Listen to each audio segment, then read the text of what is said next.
India, सच सबसे पहले सबसे तेज।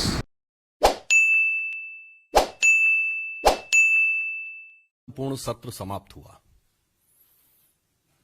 ये दो अत्यंत महत्वपूर्ण अवसरों का साक्षी था। एक, स्वतंत्रता का अमृत महोत्सव चल रहा है। दूसरा, पाकिस्तान पर हमारी विजय की स्वर्ण जयंती इसी सत्र के दौरान पड़ी। परंतु दुख का विषय यह है कि इस महत्वपूर्ण अवसर पर भी संसदीय गरिमा, लोकतंत्र की आवश्यकता,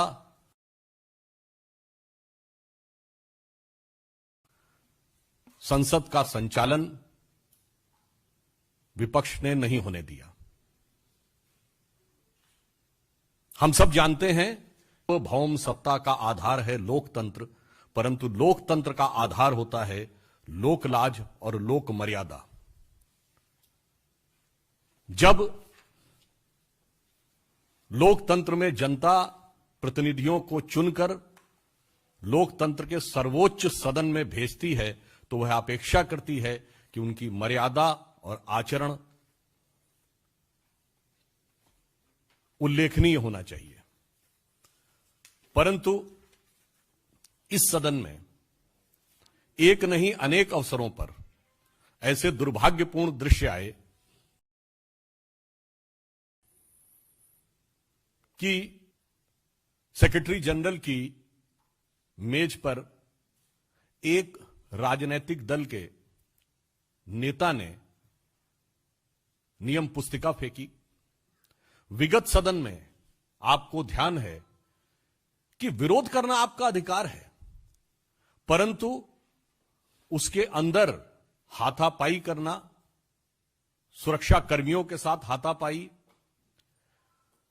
सदन के दरवाजों के शीशे टूट जाना, और इतना ही नहीं, उपसभापति को भयभीत करने का प्रयास और उनके प्रति हिंसक बर्ताव करने जैसा दुर्दांत निंदनीय कार्य होना, और उसके बाद इस सत्र के दौरान क्षमा मांगने से भी मना कर देना, यह निश्चित रूप से निंदनीय ही नहीं, भर्त्सना योग्य ही नहीं, बल्कि विपक्ष की हठवादिता और निर्लज्जता का प्रमाण है, जिसने इसी तरह के आचरण के चलते हुए आज जन समुदाय में पूरे राजनीतिक बिरादरी के आचरण को लेकर प्रश्न चिन्ह उत्पन्न होता है। इस सत्र में अनेक महत्वपूर्ण मुद्दे थे जिनके विषय में हम चर्चा करने को तैयार थे। आप सबको पता है कि ओमिक्रॉन वायरस का खतरा पूरी दुनिया में फैला हुआ है।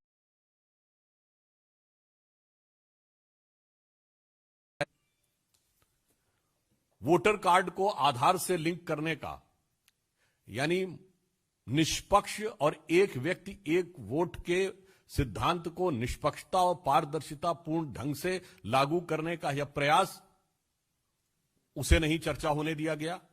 और जिसको वो सबसे बड़ा मुद्दा बताते हैं, हम किसान के मुद्दे पे चर्चा करने को तैयार थे, चर्चा ही नहीं हुई। महंगाई, उन्होंने महंगाई के लिए नोटिस दिया, हमने उसको स्वीकार किया, सरकार तैयार थी, उपसभापति ने परमिशन दे दी, और महंगाई के ऊपर चर्चा ही नहीं हुई। यह दर्शाता है कि आपकी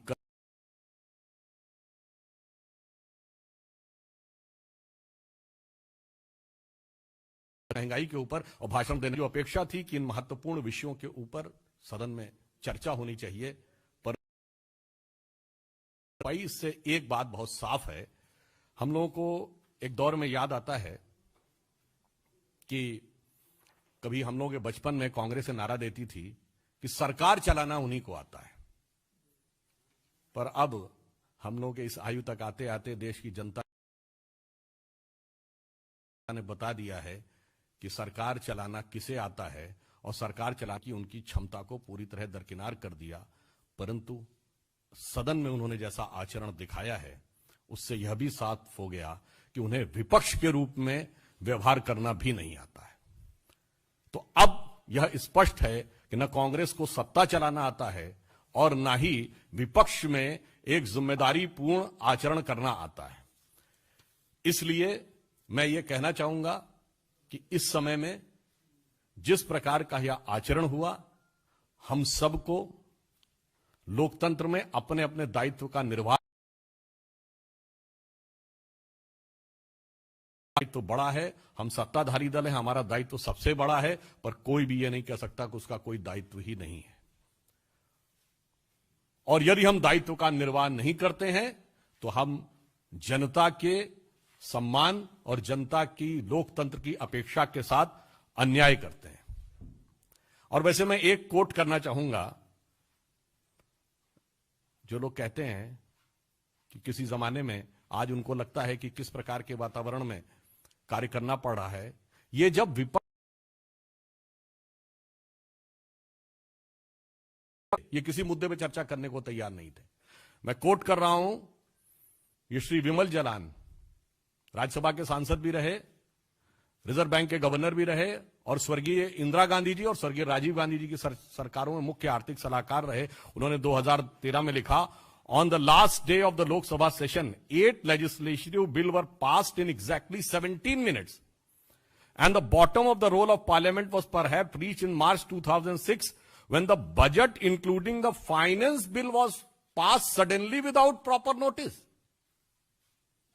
अर्थात सदन की गरिमा के प्रति अवमानना सत्ता में रहते हुए भी थी, विपक्ष में रहते हुए भी थी। अब हम सबके मध्य में भारत सरकार के वरिष्ठ मंत्री श्री हरदीप सिंह पुरी जी हैं।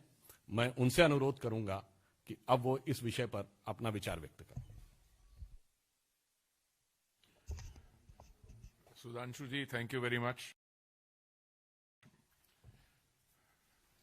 पिछले सेशन के दौरान विपक्ष ने कई ऐसे मुद्दे उठाए जिस पे हम चर्चा करना चाहते थे और हमने कई अपॉर्चुनिटीज दी उनको, जैसे सुधांशु जी बता रहे थे। But there are 2 or 3 related issues which I want to share with you and discuss with you. अभी सुधांशु जी ने डॉक्टर बिमल जलान को कोट किया और ताई जो including a finance bill, budget जो पास्ड, पर आज आपकी इस मुलाकात से पहले मैंने थोड़ी सी रिसर्च की और कई मुझे इंस्टेंसेस मिले, कई बिल्स जो 5 मिनट भी चर्चा नहीं हुई। And I cite some examples. All India Institute of Medical Sciences Amendments Bill 2012, Lok Sabha में 1 मिनट, राज्यसभा में 2 minute.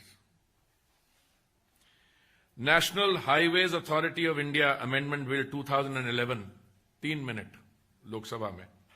North Eastern Areas Reorganisation Amendment Bill 2011, 4 minute Lok Sabha में। Protection of women from sexual harassment at the workplace bill 2010, Lok Sabha में 16 minute में।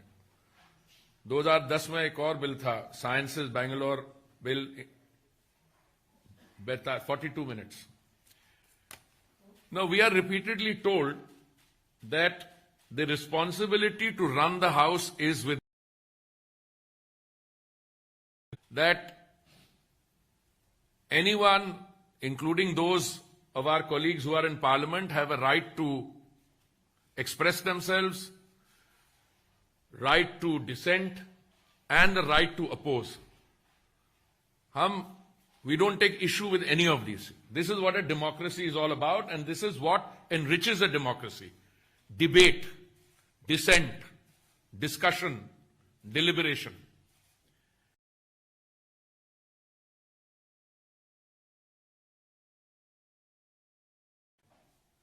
चाहे ये मेंबरान opposition में decent, discussion, डिलिबरेशन, चाहे ये मेंबरान ऑपोजिशन में हो या हमारे बीच में हो, हमारी पर्सनल रिलेशनशिप्स इनके साथ बड़ी इनफॉर्मल रहती हैं। तो मैंने कई बार पिछले सेशन के दौरान अपने कॉलीग से पूछा, अलग अलग पार्टीज में, मैंने कहा भैया स्ट्रैटेजी क्या है, what is the objective? And the constant refrain that I was getting from them. Yesterday in a press statement or a press interaction by one of their members is that the opposition has been complicit in its own marginalization. एक कांग्रेस के member of parliament है लोकसभा में, उन्होंने ये बात कही। तो उसके साथ मैं जब एनालिसिस करता हूं कि अगर the opposition is complicit in its own marginalization, तो this is not a very productive strategy from their point of view. Because चाहे आप एमएलए इलेक्ट हो, चाहे आप मेंबर पार्लियामेंट बने, किसी और रिप्रेजेंटेटिव बॉडी में जाएं, आप एक मैंडेट लेके आते हैं। And central to that mandate is the requirement that you represent the interest of your constituents.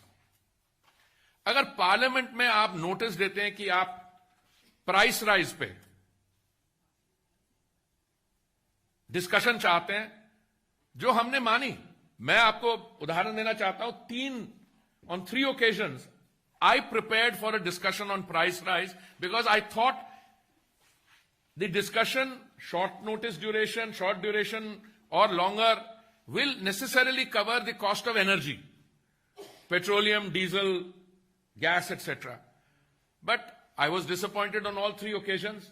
हम लोग मेहनत करके आए थे, हम हमारे जो व्यूज हैं हम आगे रखना चाहते थे, और पेट्रोल और डीजल में तो मेरा जवाब जो है मैं आपके साथ शेयर करना चाहता हूं।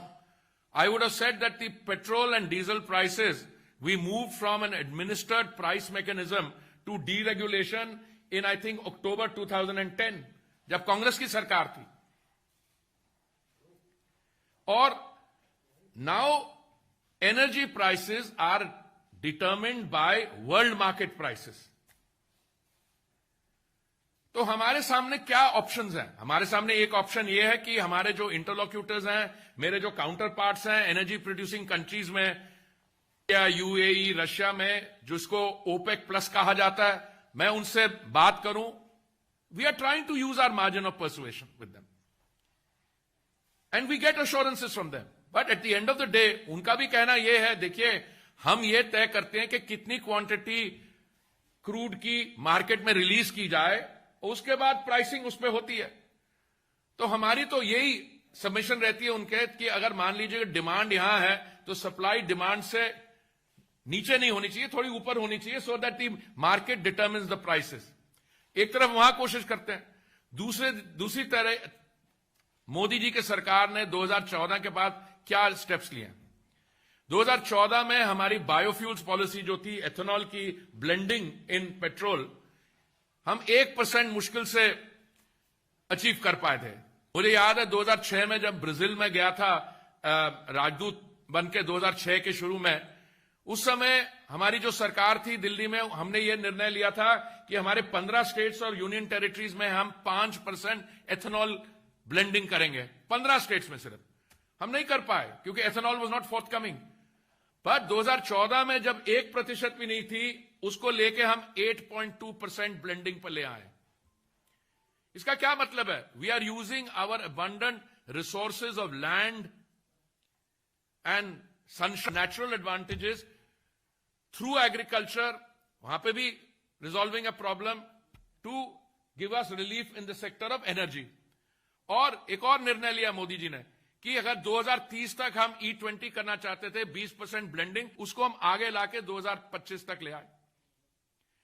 मतलब यह है कि 2014 से आज तक 8.2% हम ब्लेंडिंग कर रहे हैं और 2025 तक इसको 20% ले जाएंगे। अगर आपका 11 लाख करोड़ इंपोर्ट बिल है एनर्जी पे, उसको हम correspondingly we will reduce it. देखिए, some problems can be better explained in parliament, but let me explain to you. आज हमारी $3 trillion was $2.89 trillion before Covid. अभी हमारी जो पेट्रोल कंजम्पशन है और डीजल की कंजम्पशन एट द बंक, वो 20% ज्यादा है कोविड के आने से पहले। हमारा जो ग्रोथ रेट है कंजम्पशन का, हमारी per capita consumption world average से 1/3 है। इसका मतलब यह है हमारी कंजम्पशन तो बढ़ती जाएगी, जैसे इकोनॉमिक स्थिति जो इकोनॉमी इज डूइंग वेल और कंजम्पशन बढ़ेगी। तो इसको हमें हल करना है। इसको कैसे करेंगे? Area under exploration and production, उसको हम डबल कर रहे हैं। देखिए, हमारे पास इस समय टोटल जो हाइड्रोकार्बन का नक्शा है, it is about 3.5 million square kilometre. Congress की सरकार के दौरान, और 70 साल में 75 साल में ज्यादातर उनका रहा है, ये कभी 7% से ऊपर नहीं गया। अभी 0.25 मिलियन स्क्वायर किलोमीटर है, इसको हम 0.5 पे ले जा रहे हैं, उसके बाद 1% पे ले जा रहे हैं। जब मैं नॉर्थ ईस्ट में गया था पहली मीटिंग में, we had taken it, we decided 30,000 square kilometre की जगह एक्सप्लोरेशन और प्रोडक्शन हम 60,000 स्क्वायर किलोमीटर ले जा रहे हैं।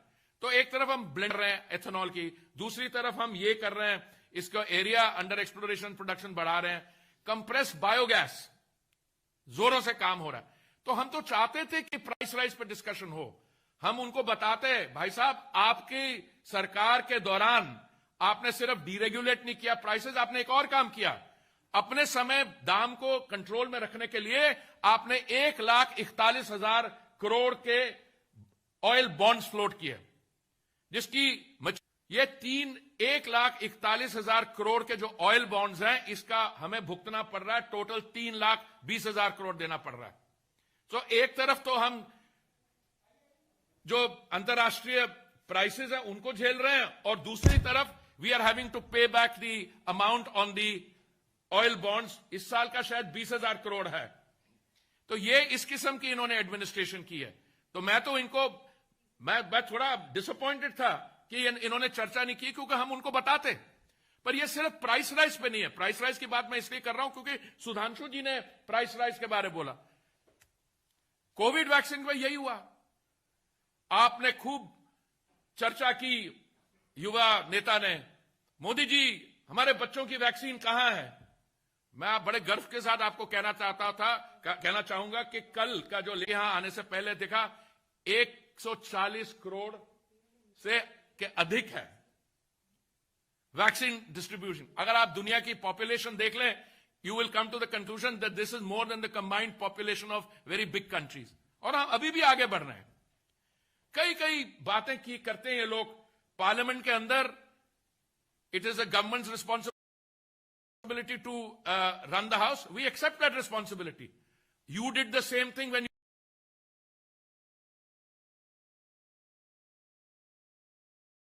But I lay an open challenge to anyone in the opposition to show me any evidence कि जो इन्होंने किया, मार्शल्स को मैनहैंडल किया, सेक्रेटरी जनरल के टेबल पे खड़े होके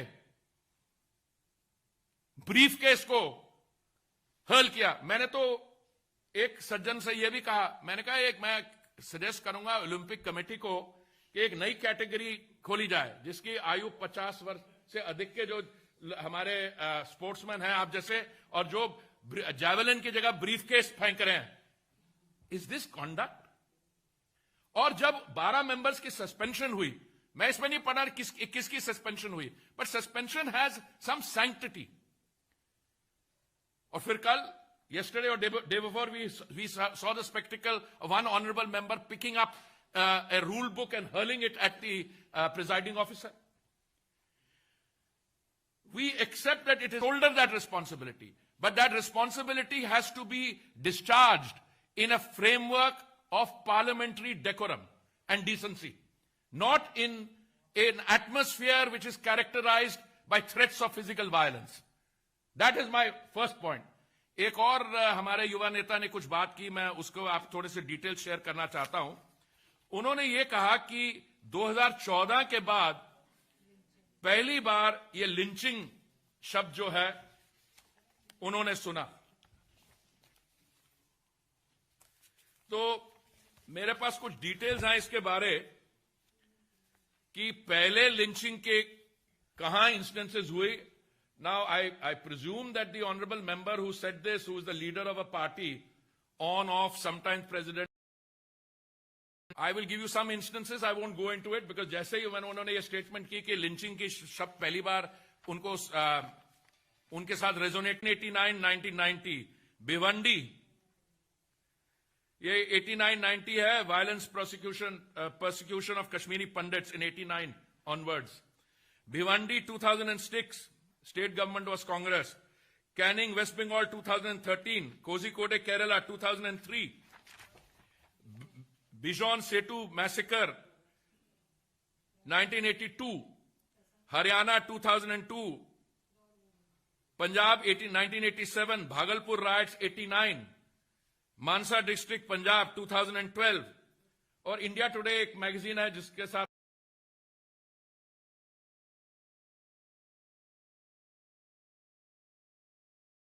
वो पढ़ लें. We were not so young at that stage. All these instances should come out. So before statements are made कि ये लिंचिंग का शब्द जो हमारी परिभाषा में पहली बार 2014 में आया, I just wanted to reflect that.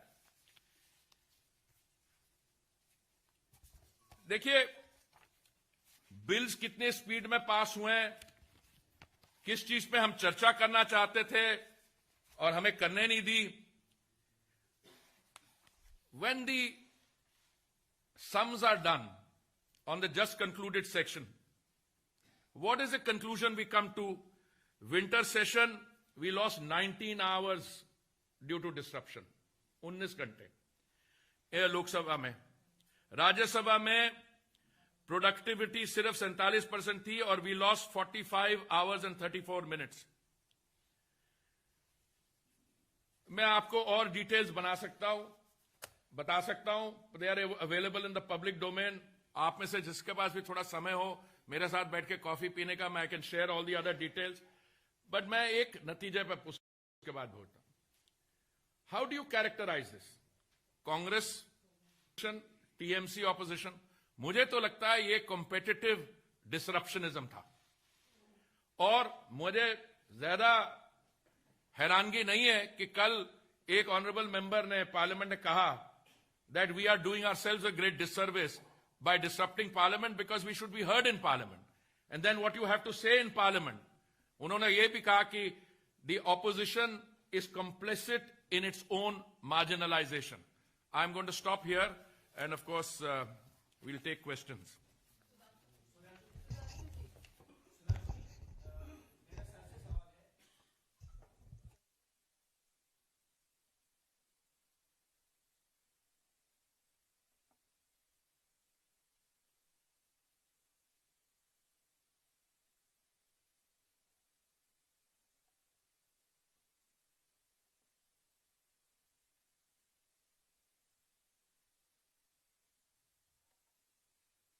देखिए एक सिस्टम बना हुआ है. बिजनेस एडवाइजरी कमेटी में डिस्कशन होती है. आप वहां पे कुछ तय करते हैं, अंदर आके आप मुकर जाते हैं. We are ready for a discussion both on the vaccines. There was a discussion in the previous session. Again Mansukh bhai Mandaviya ji जो हमारे स्वास्थ्य minister, he spoke on price rise. We were willing. उनका कहना और उनकी स्टेटमेंट्स को आप थोड़ा रिकंसाइल करने की कोशिश करिए. वो कहते हैं कि आपने टाइम नहीं दिया बिल के लिए. हम टाइम देने को तैयार हैं. आप चाहते हैं कोई कमेटी में चला जाए, मैं स्पेसिफिक्स में अगर पढ़ जाऊं तो मेरे पास I have the time, I have all the details. We are ready for these discussions. मुझे जो लगा, I mean it's a personal experience of some frustration because I have deal with 2 ministries. और ये पिछला दिन कौन सा था जो last day of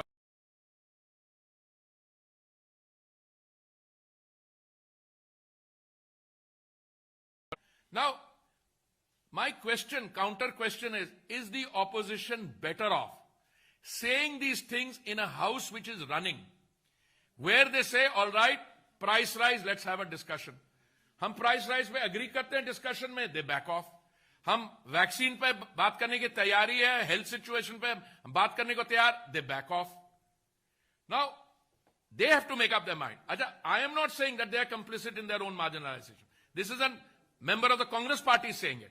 Many of the others have informally told me, including last evening, I don't know what strategy we are following. Now, there may be opposition to the government, that is understood. But surely opposition to the government urge you from stating your own views and coming up in parliament, and you should try to corner the government. अगर हमसे कोई delay हुई है, भूल हुई है, गलती हुई है, we are willing to engage in that discussion. Now this is what happened on vaccine. जब हमने 2020 में मार्च में टोटल लॉकडाउन किया, क्यों? Because we had a choice to make. The Prime Minister, Honorable Prime Minister, had a choice between life and livelihood. He took that decision. Simultaneously, a decision was taken to ramp up the vaccine production. But what was the opposition's view then? They were turning around and saying, आपने Covaxin को बहुत जल्दी permission they the,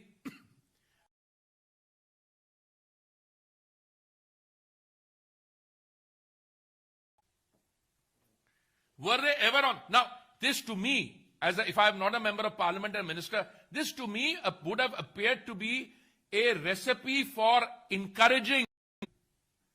But the Prime Minister thought it through, stood his ground. Today, if we are able to dispense with 140 plus crore of vaccine, which means the policy worked. बीच में इन्होंने कहा, many of the state governments, including Delhi की सरकार ने, हमें आप खुद vaccine import करने दीजिए. तो सरकार ने क्या कहा? आप करिए. जब हुआ नहीं उनसे, तो फिर आ गए.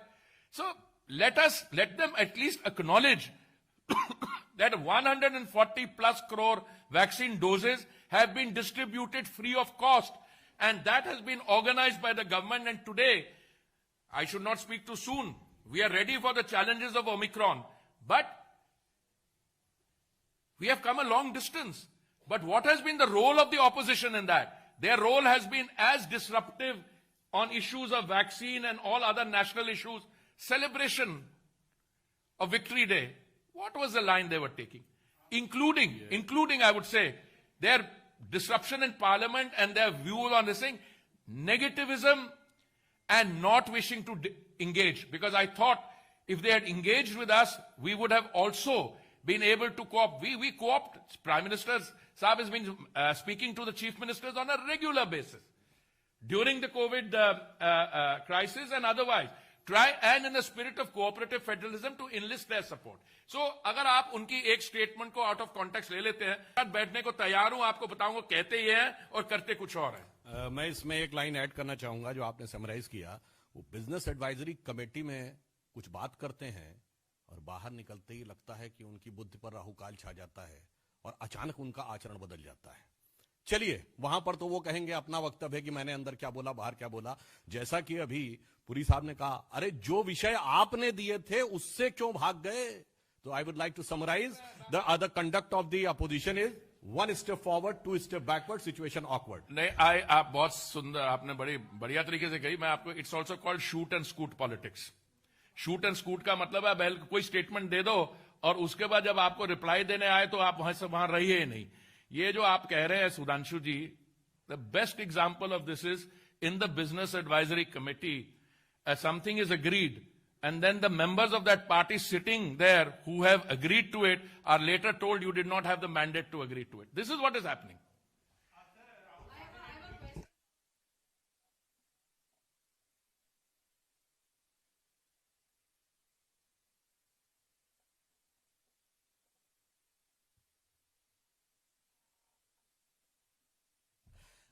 देखिए, ऐसा है कि इस विषय के ऊपर मुझे ऐसा लगता है कि जानकारी के अभाव में वो इस विषय पर अकारण बार बार बात करते रहते हैं. जिस व्यक्ति को, अब उनके सिर्फ एक लाइन कहना चाहूंगा, जिसको कोविड में मोविड नजर आता हो, आज में आता है कि वो हिंदू और हिंदुत्व का अंतर समझ सकता है.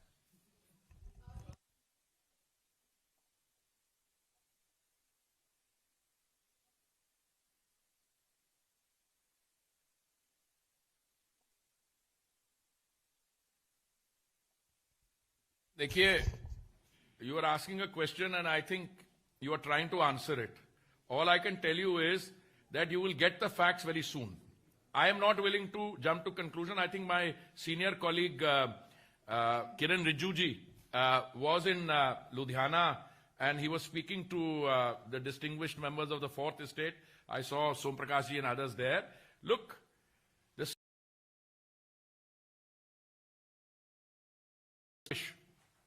while has been subjected to a lot of activities which show some sinister force. And the objective there is, but the idea seems to be to somehow create confusion and chaos. And we are completely confident. The माननीय गृह मंत्री जी ने आज बड़ी लंबी एक meeting की इस पे, and I'm sure that steps are already underway. Now, I would not like to generalize on the basis of what I've seen around, because it's not my job here today. Yes, it's a matter of concern. Equally, we will get to the bottom of this, all such acts, and we will not allow the situation to be destabilized either by any force inside or if it is coming from outside. Now, there's some suggestion there that some of our own groups who are headquartered outside, that they may have a hand in it, etc.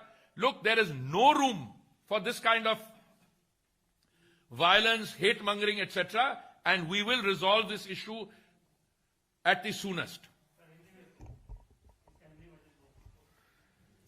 कुछ पिछले दिनों में कई ऐसी हादसे हुए पंजाब में जिससे चिंता, you bail me out if my Hindi is not good enough, जिससे हमें सिर्फ चिंता ही नहीं पर हमें बहुत गंभीरता से इस पे जांच करनी होगी. और मैंने जैसे कहा कि मेरे जो वरिष्ठ साथी हैं मंत्रिमंडल में, किरण रिजिजू जी, वो आज लुधियाना में हैं, और माननीय गृह मंत्री जी ने आज बड़ी लंबी एक मीटिंग की पंजाब के अधिकारियों के साथ. और मुझे पूरा विश्वास है कि जहां से भी ऐसी हरकतों की, ऐसी हिंसा के लिए इंकरेजमेंट या इंस्पिरेशन आ रही है, हम इसको बहुत जल्द we will get to the bottom of this और इसको हम रिजॉल्व कर देंगे.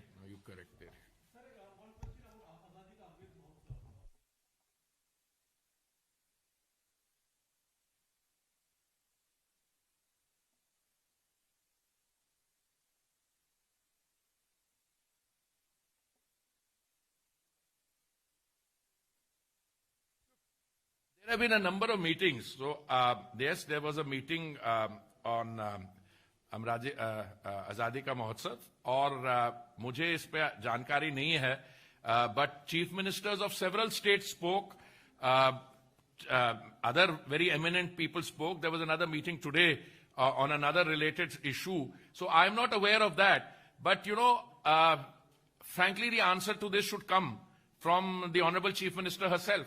Because there are a lot of activities which we are carrying out. अब मेरी स्वच्छता कैंपेन में ही देख लीजिए, हमारा ये इरादा था कि महात्मा गांधी जी के, बापू के 150th बर्थ एनिवर्सरी तक पूरा देश ओपन डेफिकेशन फ्री हो जाए.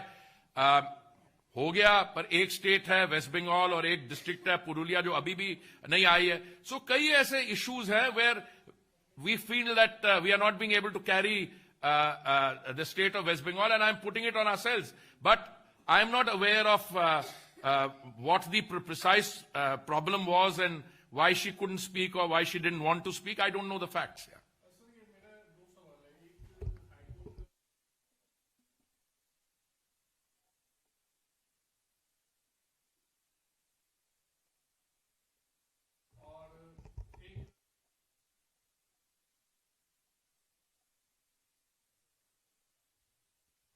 देखिए, जो इलाहाबाद हाई कोर्ट की वो जो ऑब्जर्वेशंस है द लर्नड जज के, I saw those in which the covid management has come up for some appreciation. मैं आपको याद दिलवाना चाहूंगा कि जब से महामारी के कारण पहला लॉकडाउन हुआ 2020,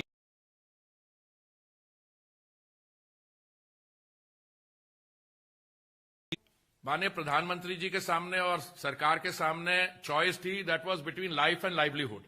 अगर उस समय मैं समझता हूं कि बहुत इफेक्टिव और कॉम्प्रिहेंसिव लॉकडाउन नहीं होता 2020 मार्च में, तो जो हमने लॉकडाउन के बाद जो हम हेल्थ सेक्टर में सुधार ला सके, जो वैक्सीन प्रोडक्शन, ऑक्सीजन प्लांट्स, बाकी चीज कर सके, उसमें शायद हमें कुछ और समस्याओं का सामना करना पड़ता। तो दैट टाइम वाज यूटिलाइज्ड। पर कौन सी जगह में किस समय कुछ पॉलिटिकल एक्टिविटी होनी चाहिए या नहीं होनी चाहिए, ये सरकार इस पे निर्णय नहीं लेती है। इस पे लिए प्रॉपरली कॉन्स्टिट्यूटेड एक हमारी बॉडी है, इलेक्शन कमीशन है, उनको यह निर्णय लेना होता है। तो I am sure that the learned justices comments will be read by everybody and the people who are responsible. So मैंने माफी चाहता हूं, मैंने आपने प्रश्न तो सुधांशु जी की तरफ डायरेक्ट किया था, पर हमारे बीच में चलता रहता है। अगला जो मेरी तरफ आएगा प्रश्न मैं उनकी तरफ कर दूंगा। नहीं, वो जैसा उन्होंने कहा, न्यायालय की टिप्पणी का चुनाव आयोग संज्ञान लेगा और उसके अनुसार जो भी उपयुक्त निर्णय लेगा हम उसे स्वीकार करेंगे। हाँ, ओवैसी साहब की तो बहुत सारी तकरीरें हैं, किसकी बात कर रहे हैं आप? कौन सी वाली?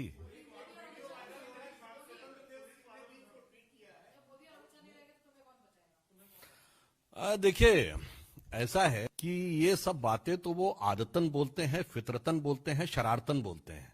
नाम असदुद्दीन हो या अकबरुद्दीन हो, दिल का भाव तो वही रहता है। ये तो उसी पार्टी के हैं ना। 15 मिनट पुलिस हटा लो, 20 करोड़ बदाम, 100 करोड़ और अनेक प्रकार की निंदनीय, भर्त्सना योग्य, भद्दी बातें करके जो वो करने का प्रयास कर रहे हैं, मेरे विचार से मैं कहना चाहूंगा कि जो बाकी पार्टियां हैं ना, समाजवादी पार्टी और ये सब, उनपे तो जिन्ना का साया है और इनमें तो जिन्ना की रूह है। क्योंकि जो वो बात कह रहे हैं ना, 16 अगस्त 1946 को यही तो डायरेक्ट एक्शन की कॉल दी थी, तो ये वही कहना चाह रहे हैं। वाले नहीं हैं जो कहते हैं ना हम ये कर देंगे, वो कर देंगे, नस्लें खत्म कर देंगे। तो मैं कह दूंगा, वैसी हसरतों की नाकामी अपने दिल में लिए तमाम नस्लें चली गईं, क्योंकि हमारे लिए कहा गया है, कुछ बात है कि हस्ती मिटती नहीं हमारी, सदियों रहा है दुश्मन दौरे जहां हमारा, यूनान मिस्र रोमा सब मिट गए जहां से, बाकी अभी तलक है नामो निशा हमारा।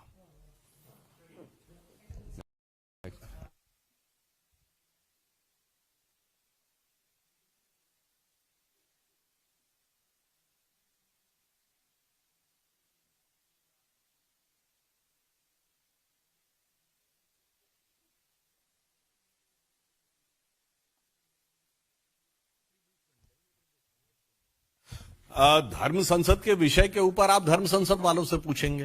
हम किसी भी प्रकार के न कोई सांप्रदायिक विषय के ऊपर बोलता, हम तो संपूर्ण समाज को साथ में लेने की बात करते हैं। और धर्म का विषय तो आप हमसे क्यों पूछ रहे हैं साहब? यह देश तो धर्म प्राण देश है। बताइए, सर्वोच्च न्यायालय के एम्बलम पे क्या लिखा है? यतो धर्मस ततो जया।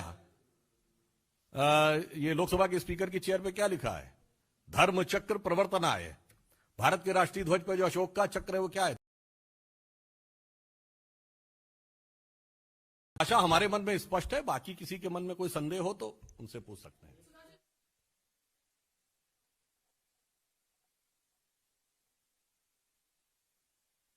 इस विषय पे जो भी सरकारी विभाग हैं वो अपने अनुसार कार्य करते हैं। अब अगर आप यही बात देखें तो अगर एसआईटी की रिपोर्ट हमारे गृह राज्य मंत्री है, वही सरकारी एजेंसी पूछताछ करने लगती है तो वो हैरेसमेंट है। तो दो में से एक आरोप पहले तय कर लें। अब दो में से एक आरोप तय कर लें, तब हम उनका उत्तर दे देंगे।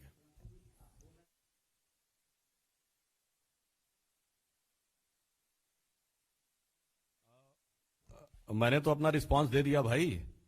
और ये तो मैं कह रहा हूं ना, वो हिंदू और हिंदुत्व वालों से तो रिस्पांस लीजिए ना। वो कितनी बातों में रिस्पांस देते हैं। इसीलिए मैं कहना चाहता हूं, उनको तो बड़ी विराट बुद्धि है ना। अच्छा, वैसे आपको ध्यान हो, कुछ साल पहले उन्होंने कहा था कि वो आरएसएस को समझने के लिए अब वेद पुराण उपनिषद और गीता पढ़ेंगे। तो लगता अभी वो थोड़ा ही बहुत पढ़ पाए, इसीलिए कुछ हिंदू तो ज्यादा करने लगे हैं ना। तो अभी वो प्रारंभिक शिक्षा दीक्षा में है, अभी और आगे बढ़ेंगे तो शायद उनको कुछ समझ में आए।